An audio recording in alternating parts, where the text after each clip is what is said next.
My name's Frank Smith. I'm a foreign correspondent and video journalist here in South Korea.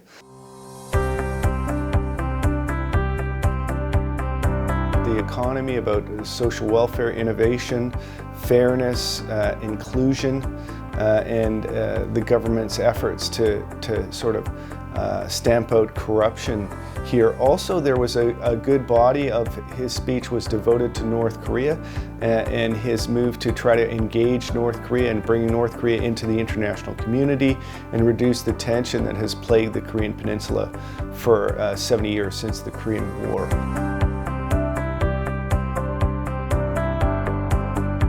You know, all of those topics interested me, stamping out the privilege that had been provided to people of wealth and position previously, and his whole reason for becoming president was that degree of unfairness that had existed previously. I think the government obviously still has some work to do. The appointment of a new justice minister maybe is a step in that direction.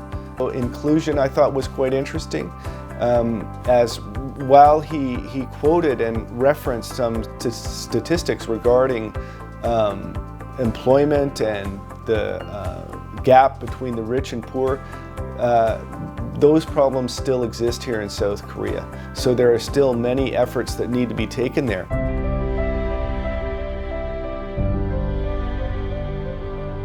Moon Jae-in has been very successful in exploiting the opening that really he created, bringing North Korea initially to the Olympic Games and kickstarting those negotiations between the US and North Korea.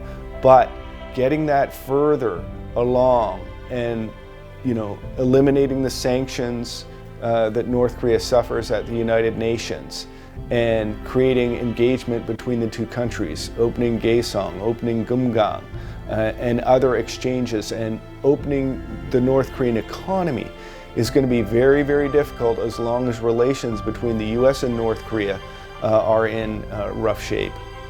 I think peace on the Korean Peninsula is largely dependent on relations between, unfortunately, the US and North Korea. And I don't see those improving really anytime soon. So you see that right now in the United States, relations with North Korea.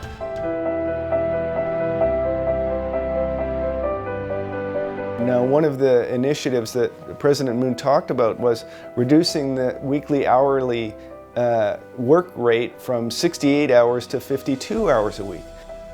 In the early 20th century, Henry Ford instituted a 40-hour work week. People will enjoy their private time much more. They will spend money in that private time. They will rest in that private time and be more productive in the 40 hours that they work. South Koreans need to realize they've arrived and they should start enjoying life instead of continuing to sacrifice for the development of the nation.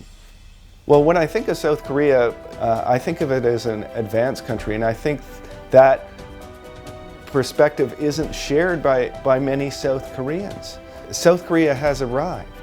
The last several decades of development have brought South Korea into kind of an exclusive club, and it needs to, I think, hold its chin up.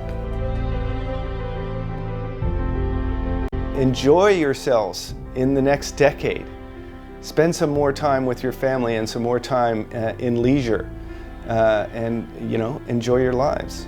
Say hey bukmani ba deseo.